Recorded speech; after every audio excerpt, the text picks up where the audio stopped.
ancient texts we are looking at today are, well, they're only minor in their physical length, not in their weight. So, welcome to the deep dive. Today we are exploring a comprehensive visual and conceptual synthesis of the 12 minor prophets of the ancient Near East. Yeah, and reading through these texts, it really becomes abundantly clear that their brevity is entirely deceptive. I mean, we aren't just looking at a random assortment of ancient complaints here. Okay, let's unpack this because you're right. We are looking at one perfectly plotted, like massive overarching narrative. It is a continuous single chorus of doom, of hope, and of a terrifying yet ultimately redemptive event known as the Day of the Lord. Absolutely. And, scholars often debate the exact chronological order of these prophets. But the precise timeline isn't actually the point, is it? No, not really. The real center of gravity here is the overarching geopolitical and theological narrative. What's fascinating here is how these texts completely reframe the ancient understanding of the divine. Because if you look at the broader ancient Near East during this period, gods were almost always viewed as localized tribal deities. Right, like territorial gods. Exactly. You had the god of this river, the god of that specific city, the god of this one valley. But the God of the Hebrews, as presented by these 12 prophets, is entirely different. His sovereignty isn't confined to a specific zip code or, like, a single ethnic group. It's universal. Yes. It extends universally over nature, over all of humanity, and over a massively complex geopolitical web. And that web is incredibly expansive for the time. You have the northern kingdom, which these texts often refer to as Ephraim or Israel, and then the southern kingdom, which is Judah and Jerusalem. But the narrative also explicitly includes hostile foreign empires, places like Edom, Nineveh, and Babylon. These prophets are literally stepping onto the world stage and addressing all of them. It's basically a masterclass in universal sovereignty. It's showing a divine force orchestrating history across borders. Definitely. And to understand how they operated within that massive geopolitical map, we have to look at the actual mechanics of what a prophet is doing on the ground. A really helpful way to conceptualize this, the true anatomy of a prophet's message, is to picture a delicate balancing act on a set of, like, vintage brass scales. Okay, I like that visual. So on one side of the scale, you have these rough, heavy, dark stones, and these represent human failure. The texts specifically call out 3 recurring weights on this side: spiritual adultery, materialistic pride, and social injustice. Man, those are heavy. But then on the other side of the scale, you have these shining golden weights that represent the divine response: unchanging compassion, steadfast love, and the preserved remnant. Right. And actually, just to clarify that term for you listening, in case you aren't familiar with ancient theology, the remnant isn't a total reset. It's the survival of a tiny, purified fraction of the population that makes it through the fire to start over. That's a great distinction. And the crucial takeaway from this visual of the scales is that they are ultimately tipped by the gold. The core concept we really have to grasp is that prophets do not exist to condemn. They exist to break the cycle. So they are trying to disrupt the pattern. Exactly. And the narrative maps this out in 4 distinct parts. Step 1 is unfaithfulness. The people forget the law, they fall into idolatry and societal corruption. Okay, so things go bad. Right. Then step 2 is the prophetic warning, where the prophet arrives speaking for God to essentially say, stop. Step 3, if they refuse to stop, is doom or judgment. This is the invasion, the exile, the terrifying day of the Lord. Which sounds incredibly harsh. It does. But then step 4 is repentance, a turning back, the survival of that remnant you mentioned, which leads right back into the center, hope and restoration. I think a lot of people listening might be trying to reconcile the harshness of step 3 with the promise of step 4. Like, if the overarching theme includes this terrifying, world-ending Day of the Lord invasions, exile, total destruction, how does that possibly balance with the golden weight of unchanging compassion? It's a tension, for sure. The analogy that comes to my mind is an intervention. It's like having a friend who is totally destroying their life, maybe with a severe addiction or just catastrophic choices. Sitting them down, locking the door, and giving them a harsh ultimatum feels like doom to them in that moment. Right, it feels like an attack. It feels incredibly severe. But the goal of that severity is actually to save them. The warning is the only thing that might piece through their denial. That captures the psychological dynamic perfectly, actually. Every single indictment of human failure in these 12 books, every threat of invasion, every terrifying warning is ultimately outweighed by the sovereign promise of divine restoration. The doom isn't the point. Exactly. The doom is never the final word. It is the mechanism of salvation. And we see this dynamic play out most vividly during what we can call the warning years. This is the era where the prophets are desperately trying to stop the nation from descending into the valley of exile in the first place. Okay, let's look at the people actually doing that work on the ground. We have Hosea, who dealt with the northern kingdom. And if we are talking about piercing through denial, Hosea is like the ultimate example of an emotional appeal. Oh, without a doubt. His entire life is just a visceral heartbreak. He is literally instructed to enter a broken marriage with an unfaithful woman. God uses Hosea's personal devastation as a living, breathing metaphor for divine heartbreak. It's so intense. It really is. It's not just some dry theological concept. It's a grueling emotional reality playing out in his own home. And it's meant to mirror God's steadfast love despite the nation's spiritual adultery. Yeah, if Hosea was the emotional appeal, showing the visceral heartbreak of betrayal, Amos is the cold, hard, socioeconomic reality check. He doesn't talk about marriage, he talks about money. Amos is a herdsman from the South, essentially a working-class agricultural worker, and he travels up to the prosperous, wealthy North to deliver 8 sweeping judgments. His focus is heavily on wealth inequality, materialism, and the systemic injustice that was just rotting the culture from the inside out. And building right on top of Amos's socioeconomic critique is Micah. Micah targets both the North and the South, but his focus is specifically on societal ecosystems. Which is fascinating. It is. He warns that the urban corruption found in the big metropolitan centers inevitably bleeds out and destroys the smaller rural towns. It's incredibly modern. You read Micah and think, this could literally be an op-ed in a major newspaper today. Totally. The idea that unchecked materialistic pride and corruption in financial centers ends up crushing working-class rural areas is a dynamic that honestly hasn't changed in 3 millennia. He gives us one of the most famous summaries of ethical living in all of ancient literature, Micah 6.8. Right. What does the Lord require of you? But to do justice, to love kindness, and to walk humbly with your God. It's a beautifully distilled ethical mandate, but it also really highlights the internal rot of the nation. Which brings up a fascinating pivot. If Micah and Amos are calling out the internal rot of their own leaders, the dynamic completely shifts when these prophets start targeting foreign empires. I mean, it's one thing to criticize your own government. It's another entirely to stand up and prophesy against a global superpower. Yeah, well, if we connect this to the bigger picture, this is where that universal sovereignty we discussed earlier really takes center stage. The horizon of these prophets extends far beyond their own borders. They're demonstrating that the ethical mandate Micah described applies to the entire globe. Wow. And the most complex, arguably most famous example of this is Jonah. Oh, here is where it gets really interesting. Because if you have a passing familiarity with the story of Jonah, you usually think of the prophet as the brave hero delivering the message. But Jonah is actually driven by a deeply warped nationalism. He really is. He is sent to Nineveh, which is the capital of Assyria, a brutal, hostile empire that was actively terrorizing Jonah's people. And when his preaching sparks history's greatest revival and the city actually repents, Jonah is infuriated. He is disgusted by the mercy of his own God. Jonah is categorized under the theme of the mercy, but the profound tension of the book is that the mercy is for his mortal enemies. It's such a paradox. It's like sending a prosecuting attorney to act as a public defender.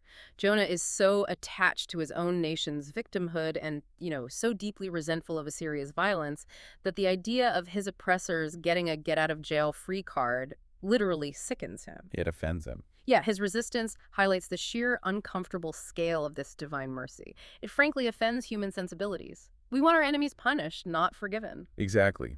And this raises an important question about the nature of divine justice. God uses a deeply flawed, prejudiced vessel like Jonah to prove that salvation and mercy are extended to all who repent, regardless of their nationality or their past atrocities. But there is a flip side to that, right? Right. Yes, that universal mercy is held in tension with another concept, which we see in the book of Nahum. Nahum comes along later, and he is also writing against Nineveh. Yeah. But where Jonah represents the mercy, Nahum represents the limit. Meaning there's an expiration date on that patience. Exactly. Nahum proves that while mercy is universally available, God will eventually confront cruel empires when they push their cruelty too far. There is a hard limit to divine patience when it comes to unrepentant systemic violence. Oh, right, that makes sense. And then you have Obadiah, the shortest book in the collection, categorized under the Brotherhood. Obadiah delivers a brutal judgment on the neighboring nation of Edom. And the crime of Edom wasn't necessarily an active, bloody military invasion. It was their apathy. Just doing nothing. Right. It was their aloofness, their subtle aggressiveness, and a sheer absence of brotherly love toward Israel during a time of horrific crisis. So collectively, Jonah, Nahum, and Obadiah prove that divine justice isn't based on some biased nationalism where Israel can do no wrong and everyone else is bad. It levels the playing field. Yes. It is a universal objective standard against cruelty, violence, and the lack of brotherly love. That reframing completely destroys the our team versus your team mentality. It's a universal standard of humanity. But tragically, despite all these incredible warnings, despite Hosea's broken heart, Amos's economic reality checks, and Micah's pleas for justice, the cycle progresses. The intervention fails. Exactly. The intervention fails because the patient refuses to listen. And so we descend into phase 3 of the cycle, doom and judgment. We enter the 70-year Babylonian exile. We are plunging right into the abyss. The warnings are over. The reality of the day of the Lord, which they have been told was coming, has finally arrived. The geopolitical map literally collapses in on them. And the prophets operating in this descent are intense. You have Zephaniah, who actually has royal blood. He's the great-great-grandson of King Hezekiah. He's preaching during a time characterized by moral dullness. Such an evocative phrase. It really is. It's an apathy born of comfort, you know? Yeah. A society so dulled by corrupt leadership that they can't even perceive their own danger. Zephaniah prophesies the final exile as the unavoidable consequence of that moral dullness. Then you have Joel, who takes a completely different approach to waking people up. Right. Joel leverages a recent terrifying trauma, a literal, devastating locust plague that had just wiped out their entire agricultural economy to bypass their cognitive dissonance. He uses the natural disaster as an object lesson for a geopolitical disaster. Right. He's essentially tapping into their fresh PTSD and saying, you think the bugs were bad, you think losing your crops was a nightmare, wait until the bugs are actual Babylonian soldiers with swords. It's brutal. It is. He is utilizing their recent environmental trauma to force them to look at the impending military reality. And then, right in the thick of this impending doom, we get to Habakkuk. Habakkuk is a temple priest, but instead of turning to the people to deliver a message from God, he turns around and openly questions God. He argues back. Yeah. Habakkuk is experiencing the exact same crisis of faith anyone feels when they see a corrupt system succeed while honest people suffer. He's doing the brutal math of injustice. He looks at Babylon, which is vastly more violent, imperialistic, and cruel than Judah, and he demands to know how a holy God can use an unholy, wicked instrument like Babylon to enact justice. It is the ultimate problem of pain question, and it is the defining philosophical struggle of his book. He is looking at the sheer pragmatics of the situation and saying, this math doesn't add up. You are replacing our bad situation with an infinitely worse one. I love that he argues back, though. He refuses to just offer cheap platitudes. He demands an answer for the suffering. And the answer he receives is profound because it doesn't necessarily explain the granular day-to-day logic of the universe, but it recalibrates his perspective on who is ultimately in control. God assures Habakkuk that Babylon's violence will eventually be their own undoing. They will face their own judgment in due time. But more importantly, Habakkuk finds a psychological and spiritual resolve that is completely independent of his immediate circumstances. He realizes that his faith cannot be contingent on geopolitical stability. Wow. We see his ultimate conclusion in Habakkuk 3.17:18. Though the fig tree should not blossom, though the yield of the olive should fail, yet I will exult in the Lord, I will rejoice in the God of my salvation. That is bulletproof resilience right there. He's saying, even if the economy collapses, even if the food supply is entirely gone, even if the Babylonian invasion happens and we lose everything, the core of his hope remains anchored. Yes. Which is exactly what they needed, because the invasion did happen, Jerusalem falls, the valley was real. But the timeline doesn't end in the valley. Right. We move into the final coordinate, the ascent. The return. Right. The 70 years of Babylonian exile finally come to an end. The Persian Empire takes over, and the Jewish remnant is allowed to return home to Jerusalem. We shift from surviving the fire to the agonizing work of rebuilding from the rubble. And this requires a very different kind of prophetic work. The historical context here is crucial. The political and civic leaders bringing this remnant home are Ezra, Nehemiah, and Zerubbabel. But the prophets who speak into this era have to deal with a completely different psychological landscape than the prophets who came before the exile. Because they aren't warning of impending doom anymore. Exactly. The doom happened. Now they're dealing with the messy, exhausting aftermath of survival. We have Haggai, who is exhorting the returning people to check their priorities. He tells them to put God first and physically rebuild the temple before they obsess over building their own paneled houses. But focusing just on the bricks must have been incredibly depressing, right? Because, as Haggai noted, the new foundation looked absolutely nothing like the glorious, wealthy, original temple that King Solomon built. If that modest little building was their only hope, they'd be completely paralyzed by nostalgia for a past they could never get back. That comparison was absolutely paralyzing them. They were looking at the rubble, remembering the gold and the grandeur of the past, and feeling like their current meager efforts were entirely worthless. Haggai had to break them out of that nostalgia to get them to do the work in front of them. Alongside him is Zechariah. And Zechariah takes a totally different, highly symbolic approach. He is identified as the most messianic prophet of the 12. He actually takes a crown and places it on the head of the high priest Joshua. Which was a deeply radical act. I mean, in ancient Israel, the roles of the king and the priest were strictly separated. Mixing church and state in that specific way was unheard of.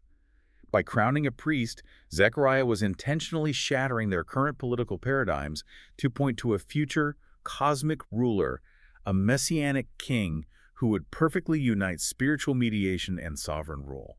It's in this context that Zechariah delivers that famous line, "Not by might, but by my spirit, says the Lord." He's telling them that this restoration isn't going to happen through military force or human engineering. Right. And then wrapping up the entire collection of the 12, we have Malachi.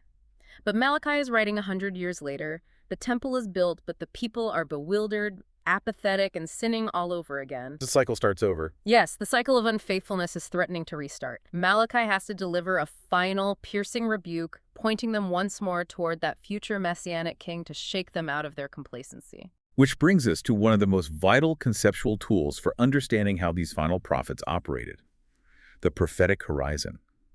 This explains how they could focus on the immediate rubble while pointing to a cosmic king. I found the visual analogy for this incredibly helpful.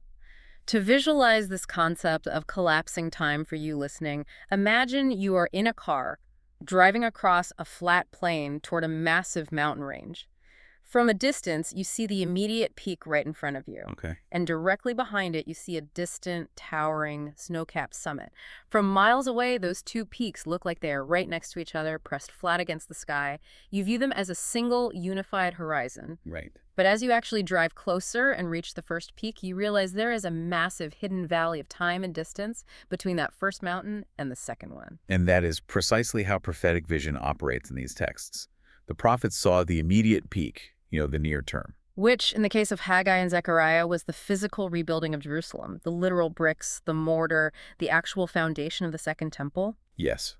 But simultaneously, looking at that exact same horizon, they saw the long-term distant summit, the ultimate messianic kingdom, the cosmic New Jerusalem. That is so cool. It is. Prophetic vision collapses time, allowing them to speak of the near-term physical restoration and the long-term cosmic restoration in the exact same breath, as if they are happening concurrently. And that dual vision was necessary precisely because the bricks and mortar of that immediate peak were so profoundly disappointing.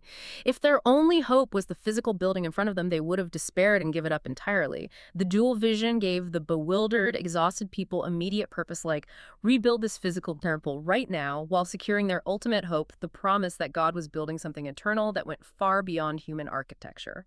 It anchored them in the present while pointing them to eternity. And that leads us directly to the synthesis of this entire collection of 12 books. There's a recurring image of a crucible filled with intense fire, with dark stones melting down to reveal bright, purified gold.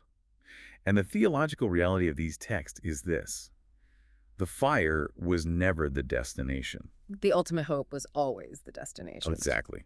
The day of the Lord, the terrifying warnings from Amos and Micah, the physical exile to Babylon, the locusts, the judgments, none of it was an end in itself.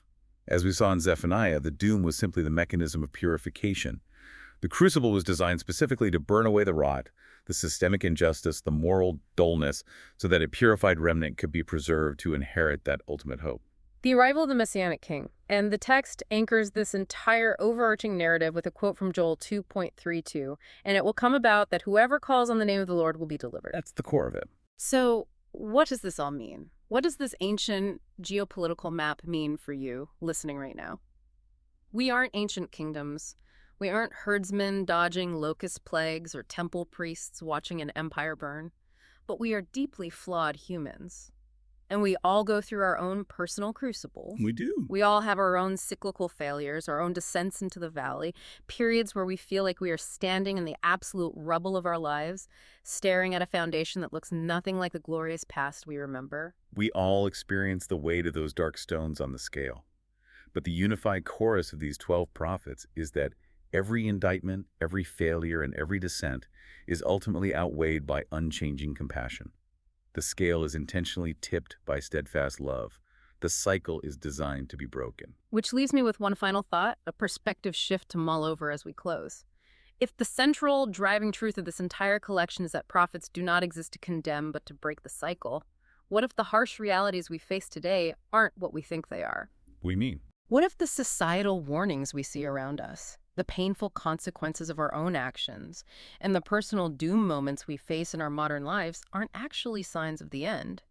What if they were simply our own personal prophets, just terrifying, loud invitations to wake up, to look at the scales, and to break our own destructive cycles before we are forced into the fire of the crucible? That is a profound question to walk away with. The warning, no matter how severe it feels in the moment, is always an act of mercy. It really is. Thank you for taking this deep dive with us today. Keep looking for the gold in the rubble. We'll catch you on the next one.